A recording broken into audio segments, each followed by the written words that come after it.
সচেতন জনসাধাৰণে মুখ্যমন্ত্ৰীক যিটো অনুৰোধ জনালে সেইটো আমাৰ 100% সমৰ্থন আছে।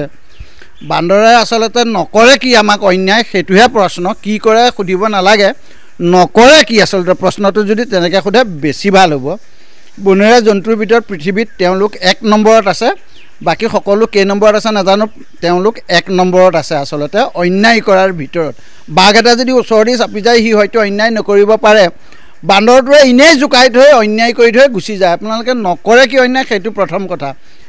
মুখ্যমন্ত্ৰী মহোদয়ৰ পৰা যিটো কথা আচলতে শুনিছোঁ সেই কথাটো কাৰ্যকৰী কৰিবৰ কাৰণে তেওঁক আচলতে অনুৰোধ জনাইছোঁ।